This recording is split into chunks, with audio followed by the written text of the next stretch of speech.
Halo teman-teman, kita akan melanjutkan tutorial Compose kita ya. Dan sekarang kita akan belajar tentang lazy layout di Jetpack Compose. Jadi apa itu lazy layout sih di dalam Compose? Kenapa namanya itu lazy gitu? Kan mirip ya, ada yang namanya column, ada yang namanya row. Tapi di dalam Compose, ketika kita ingin menampilkan suatu item, ya kan, item di sebuah list gitu, kita perlu menggunakan lazy column atau lazy row. Tujuannya itu apa? Yaitu berarti setiap itemnya itu nggak dirender secara langsung nih. Jadi misalnya lu punya 100 data, kan yang tampil di layar paling cuma 10 misalnya gitu. Nah, sisanya itu nanti dirender kalau misalnya si user itu udah membutuhkan atau misalnya udah di scroll ke bawah, udah kelihatan baru nanti di load datanya gitu. Tujuannya untuk performa tentunya, performa aplikasinya gitu, biar lebih efisien. Kemudian ada beberapa macam lazy layout ya, teman-teman. Jadi pertama itu ada yang namanya lazy column ya. Jadi ini menampilkan satu kolom. Kemudian ada lazy row, menampilkan satu kolom tapi secara horizontal, dan ada lazy grid yang menampilkan lebih dari satu kolom, bisa juga secara vertikal atau horizontal gitu. Nanti coba kita jelasin bareng-bareng di slide berikutnya. Kemudian ada namanya DSL nih, atau Domain Specific Layout ya, di dalam lazy list scope-nya, dalam scope lazy lah, ya gampangnya gitu. Jadi dia itu menggunakan DSL untuk menangani tata letak dan item di dalamnya untuk dieksekusi. Misalnya nih ada item yang menerima teks ya, first item, kemudian ada, ini berarti untuk satu item ya, single item nih. Ini gue ngambil dari dokumentasi Android-nya. Kemudian ada, lo bisa pakai ini kalau misalnya mau nambahin banyak item ya. Nah, ini untuk nambahin single item lagi gitu. Nah, ini bisa bisa pakai index juga sih buat nampilin index keberapa di itemnya seperti itu. Nah, ini contoh dari lazy grid ya, teman-teman. Jadi ini tuh bisa nampilin apa nih? Satu layar itu bisa terbagi dalam beberapa bagian atau beberapa uh, kolom ya. Ini ada kolom 1, ada kolom 2, kolom 3. Kalau biasanya kan yang lazy column cuma nampilin satu kolom doang. Jadi bisa vertikal, bisa horizontal. Ini juga sama. Ini bisa vertikal juga nih. Nanti ke bawah gini. Dan ini horizontal juga bisa. Ini nanti ke arah samping gitu. Kemudian ada yang namanya grid cells ya. Terdapat parameter grid cells pada lazy grid untuk membagi list yang tampil. Ini jadi tuh di sini nanti ada parameter kolomnya nih. Jadi bisa nampilin, lu bisa nampilin 3 di sini atau cuma 2 aja gitu. Lu atur di sini columns, terus grid cell fix itu untuk nampilin sesuai angka yang lu inputin. Misal 2 nanti akan tampil 2, misalnya 3 nanti akan tampil 3 gitu. Kemudian bisa adaptif juga nih. Jadi lu tinggal set aja grid cells.adaptive dan diatur minimal ukurannya mau berapa gitu. Misalnya 30 dp nanti akan nampil 30 dp, dan kalau misalnya kelebihan dia akan ke bawah secara otomatis gitu. Ini contohnya ya, ini yang fix tuh kayak gini. Kalau misalnya ini layar kecil, HP lah, ini pakai tablet. Kalau udah fix nanti kalau di layar tablet dia tuh akan ukurannya sama gitu, namanya juga fix kan. Nanti kalau adaptif dia akan menyesuaikan ukuran dari pairnya atau dari perangkatnya gitu. Ini disesuaikan aja sesuai kebutuhan yang lo butuhin di aplikasinya. Nah, ini ada lagi nih staggered grid ya. So jangan bingung, memang agak banyak sih kalau di Compose ya. Kita fleksibel memilih yang mana aja. Bedanya sama yang tadi, ini bisa diatur, bisa tampilkan secara nggak teratur. Jadi itu kayak di Instagram gitu kan, di bagian feednya ya, bagian searchingnya kan ada kan nampil kayak gini, nggak teratur ukurannya. Ada yang panjang, ada yang kecil, ada yang gede gitu, sesuai sama ukuran filenya gitu. Ini juga bisa kayak tadi ya, bisa fix juga, misal 3 dan tampil 3, adaptif juga bisa juga. tinggal di set aja minimal 200 dp-nya. Misalnya ukuran segini minimalnya. Nah, kemudian ada parameter lazy layout nih teman-teman. So, pertama itu ada content padding ya. Jadi untuk menambahkan ruang atau padding di sekeliling konten. Misalnya itu di horizontalnya berarti di bagian sampingnya ya 16 dp, vertikalnya bawahnya itu 8 dp gitu. Kalau vertikal tuh gambarnya V gini, jadi ke bawah ya, arah ke bawah. Jadi kalau horizontal kan H nih, jadi ke arah samping gitu. Itu trik aja sih biar lebih gampang dan gak bingung. Soalnya gue juga kadang bingung sih antara vertikal sama horizontal. Nah, kemudian ada namanya content spacing, dipakai untuk nambahin ruang antar elemen dalam satu komponen. Misalnya itu kayak space by ya, jadi nanti di antara item nih ya kan, biasanya kayak gini rapet ya, nanti ada satu ruang lagi. Misalnya 4 dp nanti seginilah gitu. Misalkan ada ruang di sini.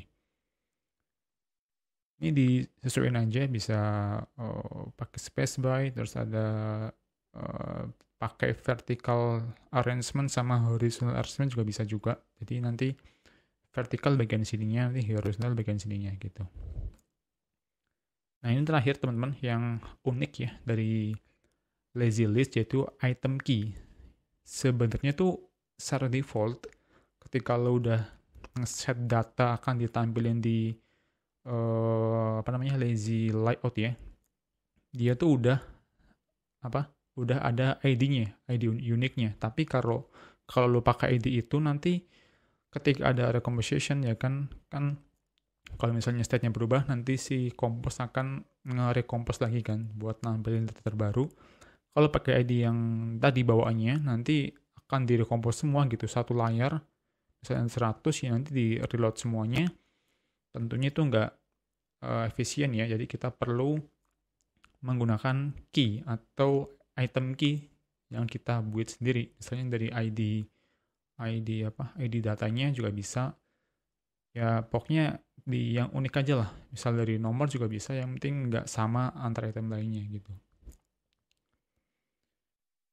Nah ini terakhir ada item animation. Jadi kita bisa nambahin animasi ketika ada perubahan item di lazy layout. Dan uniknya, lu hanya bisa pakai ini, ya, item animation hanya ketika ada key-nya. Kalau misalnya ada key-nya, nanti si item animation nggak bakalan jalan karena mungkin agak sedikit rancu kali ya. Jadi lo perlu pakai key animation, ID key-nya di item gitu. Oke, sekarang kita praktek aja ya di Android Studio. So, silakan lo bikin project baru ya. Ini gua asumsiin udah bikin semua, jadi biar lebih cepet prosesnya. Oke, pertama, karena kita mau reload data dari internet ya, reload gambar gitu, kita perlu sebuah library ya, namanya coil gitu. Coil, mana nih, ini kayaknya deh. Kita pakai coil, coroutine image loader, untuk nampilin data yang akan kita gunakan. Oke, coba kita search coil Kotlin gitu aja deh. Jadi dia tuh nanti langsung asinkronis ya teman-teman. Cara reload gambarnya pakai bantuan coroutine seharusnya di belakangnya.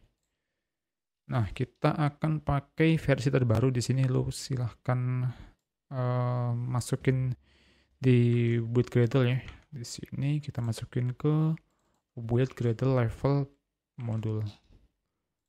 Soalnya di sini gue tambahin ya coil gitu.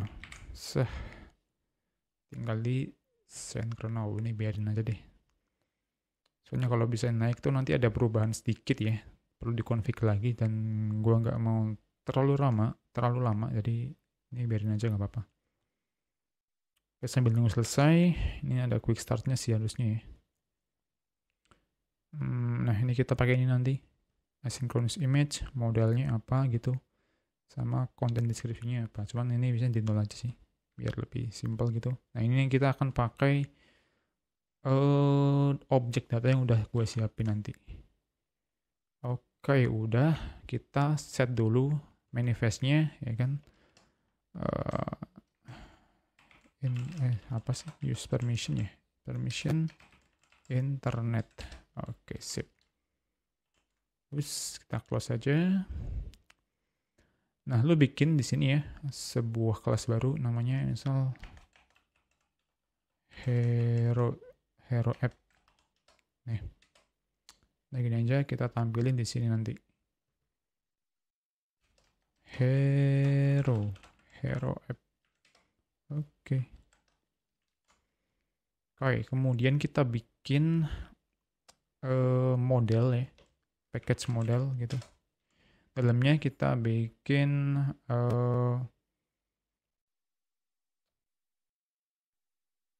heroes data gini deh. Hero aja ding, heroes model.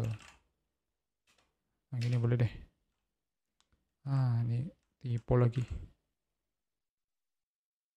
Sebentar, ini typo guys. Heroes model. Nah, sip. Oh iya, ini kenapa nggak pakai data class aja ya? Data class. Nah, kita akan bikin pertama itu file variable ID bentuk string, variable apa lagi ya? Name ya, name-nya itu string juga, dan terakhir file foto URL, bentuknya itu string juga. Oke, nice. Nah, untuk bikin heroes objeknya, gue udah nyiapin di sini nih di git ya, git.github.com. Ntar gue kasih di bawah linknya. Ini dummy sih, ini gue kopas aja ya, set gitu, masukin. Kita akan bikin objek data model gitu. Set, mana nih objek heroes data, set. Wih, apa nih merah apa lagi? Hero, create class hero. Oh sorry, ini pakainya, wah, berarti ini kita ganti hero aja ya. Ini kita refactor aja, ganti hero gitu. Ternyata namanya hero. Nah, di sini set. Oke, terusnya udah error nih. Nah, sip. Kita udah bikin modelnya ya. Sekarang kita akan bikin screen-nya.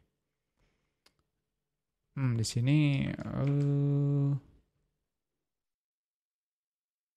pertama kita pakai box dulu ya. Sorry. Bentar, ini kenapa gini? Composable hero app kayak gini. Kita akan pakai box ya. Modifier dulu. Oke, dalamnya kita kosongin dulu dan kita akan bikin previewnya di sini. Prev hero app prev gini. Show backgroundnya lo aktifin juga. Show background true. Heroes theme hero app. Oke, kemudian kita akan bikin itunya ya. Berarti akan bikin desain dari itemnya. Kita akan coba bikin heroes item gitu. Oke. Berarti itu kita perlu apa nih? Row ya. Row 1. Sorry, berarti kolom ding. Kolom 1. Kolom. Oke, kolom berarti pertama pastiin lu udah nambahin ini ya, apa, coilnya. Ini kita close aja, kemudian kita fokus ke sini dulu. Mana tadi? Oke nih. Nah, di sini kita akan masukin nih asynchronous. Wah, ini belum kesinkron nih berarti nih. Async image. Waduh, ini belum kesinkron guys, sebentar ya. Kalau udah nanti kayaknya kita perlu rubah tadi gue salah naruh apa namanya, salah naruh library-nya ya, salah naruh dependensinya. Harusnya pakai ini kayaknya deh. Nih, import the Jetpack Compass extension library ya. Jadi kayak gini pakainya. Sorry ya guys ya. Aduh. Jadi lama deh ini.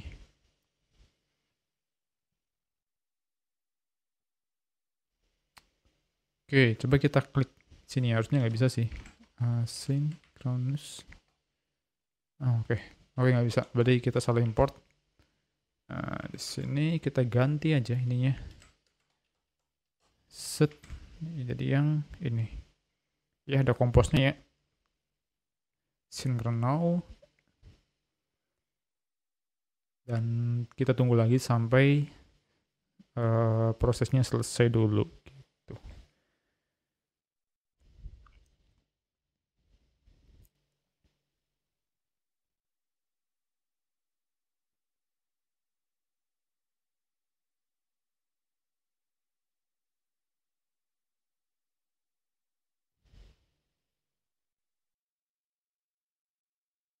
Oke, udah selesai. So di sini, di sini kita perlu tambahin ya. Kita bikin variabel, waduh. Kita bikin variabel file name, file, nggak pakai file sih. Foto URL, ini aja nggak boleh, string gitu, string. Nah, ini filenya hapus aja. Oke, kemudian di sini kita coba panggil asynchronous image ya. Modelnya kita isi dengan apa nih, foto URL ya.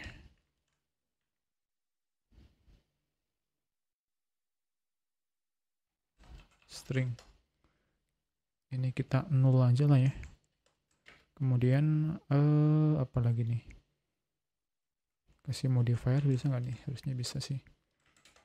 Modifier sama dengan, kita tambahin sini aja deh. Ya, modifier.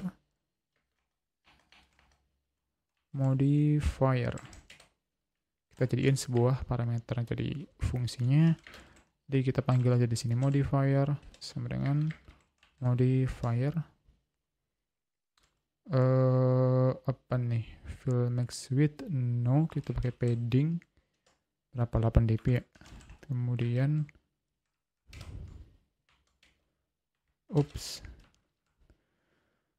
kita kasih apa nih, clip gitu, circle shape lagi nih. Size-nya ya, ukurannya itu gue mau 60 dp aja dan kegedean. Oke, sip. Nah, bawahnya asynchronous image, jadi biar dia tuh di sampingnya kasih teks di sini ya, kasih name gitu, dan modifier juga, modifier fill max width biar agak dia tuh penuh lebar ke samping ya. Dan kita kasih padding start gitu, misalnya berapa, 16 dp ya. Jadi ada ruang ketika di sinilah pokoknya setelah ini ada ruang 16 dp gitu. Kali kasih wake kali ya, wake font, gimana sih, font wake font.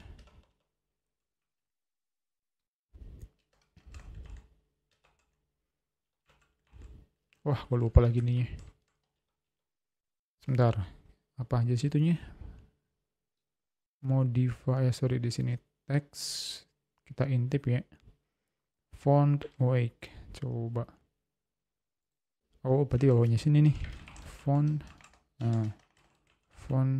wake-nya medium. Nah, biar kita tahu nih kayak gimana tampilannya sebelum ditampilin di lazy column-nya ya, kita coba preview dulu lah ya, pref gitu. Oke, gini hero stem, masukin namanya, namanya misalnya Pangeran Diponegoro, kita nolkan aja nggak apa-apa. Oke, sip. Show background biar kelihatan belakangnya. Oke, kita coba build dulu ya. Apakah sudah bisa? Ntar lagi rendering. Wow, gede banget.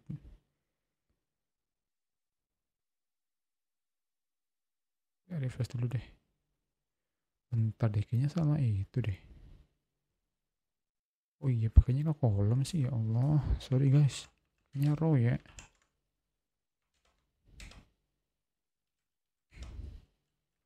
Sorry. Ketukar gue tadi. Kita pakai row biar di sampingnya gitu ya. Ini jadi kolom deh. Kolom 1, kolom 2, baris. Kolom 1, kolom 2, baris 1, baris 2. Kayak gitu intinya. Oke, kita coba. Ini kenapa nggak berubah nih? Coba di update lagi ya.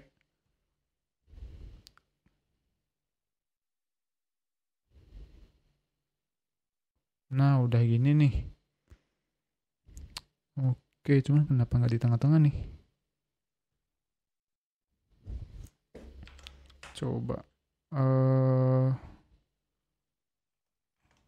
Berarti apa nih? Horizontal, vertical arrangement.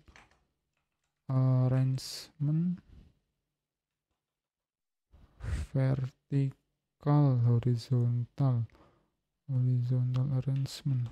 Horizontal arrangement, center vertically, center.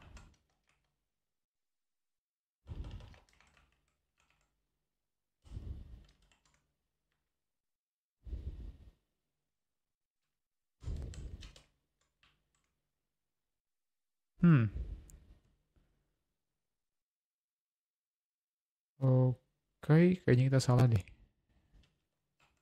Arrangement, center vertical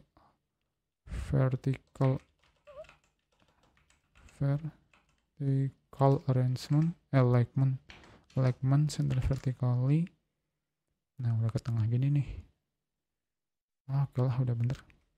Oke, ini udah tampil kayak gini nanti ya itemnya ya.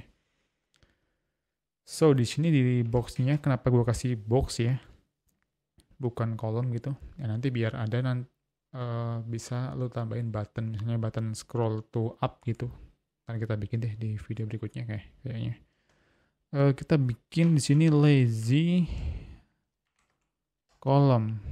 Ini kita kosongin dulu aja. Pakai items yang list ya, sesuai sama heroes data kita. Heroes data titik heroes. Di sini kita masukin key-nya. Key-nya itu it.id. Nah, oke udah. Tinggal masukin heroes item. Name-nya itu berarti it.name ya. Sini kita pakai it.photo URL. Oke, harusnya udah kayak gini. Udah benar harusnya. Nah, udah tampil kan? Ini tinggal importnya ada yang nggak kepake nih. Kita hapus aja. Set. Oke, udah kita coba jalanin di emulator ya. Kalau misalnya lo mau ditambahin apa boleh lah ya. Cuman ini gue biar lebih cepet aja. Jadi gue bikin kayak gini dulu. Ini coba kita running di emulator dulu ya. Hasilnya kayak gimana? Harusnya sih udah bener sih. Dan gak ada error lagi karena agak something nih kalau lagi ngoding bareng tapi error gini. Wait ya. Kalau bisa sih lu sambil praktek ya, lu bisa terapin lazy column, lazy row, terus lazy vertical grid misalnya, lu coba-coba sendiri, karena kalau misalnya gue terapin di sini ya akan lama banget gitu kan. Oke, ini udah jalan simulator dan kita akan lihat hasilnya kayak gimana. Oke, ini udah kemuat dan kita tunggu dari coilnya. Nah, udah kemuat semua nih guys. Oke, jadi kalau misalnya di scroll ke bawah, dia baru nge-load datanya seret, set gitu. Nah, gitu kan. Nah, kan enak ini, nggak nge-lag kan akhirnya. Kalau misalnya kita pakai lazy layout di Compose. Nah, itu sih yang bisa gue sampaikan ya teman-teman. Jadi kalau misalnya lo mau explore lagi, di sini ada nih, gue tadi buka ya di dokumentasi Androidnya di developer.android.com/jetpack compose list. Ini gue ambil dari sini semua materinya. Lo bisa cobain satu-satu dari lazy grids, kemudian ada nih lazy vertical grid ya kan, kemudian ada lazy staggered grid nih. Ini masih percobaan deh kayaknya deh. Apa udah itu ya udah stabil ya. Kayak gini nanti tampilannya. So sampai sini dulu ya untuk penerapan lazy layout di video kali ini. Harapannya lu bisa nerapin ke semua aplikasi yang butuh list ya di Compose dan perlu ditampilin dalam bentuk daftar gitu. Dan tentunya lu bisa explore lagi tadi ya beberapa contoh lain selain lazy column yang udah gue sampein di sini gitu. Dan lu bisa bikin aplikasi sesuai dengan keinginan lu sendiri gitu. Oke, sampai jumpa di video berikutnya. Kalau misalnya ada yang mau ditanyain, silahkan di kolom komentar aja atau bisa DM gue langsung aja, nggak apa-apa. Sampai jumpa di video berikutnya dan dadah.